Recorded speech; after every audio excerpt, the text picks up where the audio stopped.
ना भुक्तं क्षीयते कर्म जन्म कोटि शतैरपि अवश्यमेव भोक्तव्यं कृतं कर्म शुभाशुभम्। जैसा हम कर्म करेंगे वैसा फल हमें भोगना पड़ता है। तो पृथ्वी ने गाय का रूप धारण किया और कहा महाराज मुझे मारने से क्या मिलेगा। कहा अपनी प्रजा को आप उपदेश करिए। प्रजा मेहनत करे, मेहनत करेगी तो रंग लाएगी, फल मिलेगा। प्रजा को उपदेश किया। प्रजा जो बंजर भूमि पड़ी थी, महाराज प्रजा खेती किसानी करने लगे, अन्न धन की वृष्टि होने लगी, बढ़ने लगी, प्रजा खुशहाल हो गई। अब राजा इधर पृथु महाराज अब सोचते हैं कि हरियाली तो हो गई, प्रजा सुख में तो है, लेकिन भगवान का भजन नहीं करती।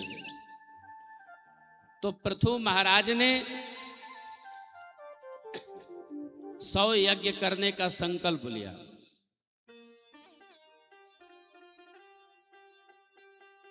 99 यज्ञ पृथु महाराज ने 99 यज्ञ किया। तो इधर इंद्र ने पृथु महाराज की यज्ञशाला से घोड़ा चुरा करके लेके चले गए।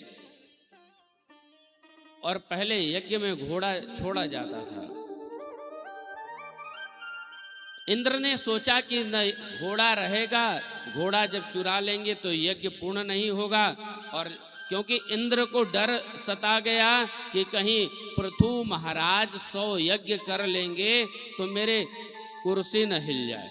क्योंकि 100 यज्ञ करने के बाद व्यक्ति को इंद्र की पदवी मिलती है। चाहे इस जन्म मिले, अगले जन्म मिले, 1 युग 10 युग 100 युग के बाद मिले, पर अवश्य मिलती है। जिसने 100 यज्ञ कर लिया इंद्र की पदवी मिलती है। तो इंद्र को डर सताने लगा, डर लगने लगा कि पृथु महाराज 100 यज्ञ कर लेंगे तो हमारा पद चला जाएगा। तो घोड़ा ही चुरा लिए। पृथु महाराज ने कहा कि मुझे 100वां यज्ञ करना ही नहीं है। 99 यज्ञ पर ही विश्राम कर दिया, पूर्णाहुति कर दिया। साक्षात यज्ञ नारायण भगवान नारायण प्रभु प्रकट हो गए, दर्शन दिए। बोले यज्ञ नारायण भगवान की जय हो, बोले नारायण भगवान की जय हो। कहा पृथु हम तुमसे बहुत प्रसन्न हैं, मांगो वरदान। वरम ब्रूहि, वरदान मांगो, क्या चाहिए। तो पृथु महाराज ने कहा प्रभु हमें कुछ नहीं चाहिए, आपका दर्शन हो गया, और क्या चाहिए। नहीं कुछ तो मांगो। तो कहते हैं कुछ नहीं चाहिए प्रभु। न कामयेनाथ तदप्यहम क्वचिन्न यत्र युष्मच्चरणाम्बुजासव महत्तमान्तर हृदयान्मुखच्युतो विधस्त्व कर्णायुत में समेवरः। आज यज्ञ मंडप में सनक सनंदन सनातन पधारे। आज पृथु महाराज का यज्ञ सफल हो गया। भगवान कहते हैं कुछ तो मांगो। तो कहते हैं कि मुझे कुछ नहीं चाहिए प्रभु। बोले कुछ तो मांगो। तो पृथु महाराज ने कहा कि अगर प्रभु देना ही चाहते हो तो मुझे यही वरदान दीजिए कि हर परिस्थिति में केवल आपका ही मैं गान करते रहूं, आपका ध्यान करते रहूं, और मुझे 10,000 कानों की शक्ति मिल जाए और उससे मैं आपका ही भजन कीर्तन श्रवण करते रहूं।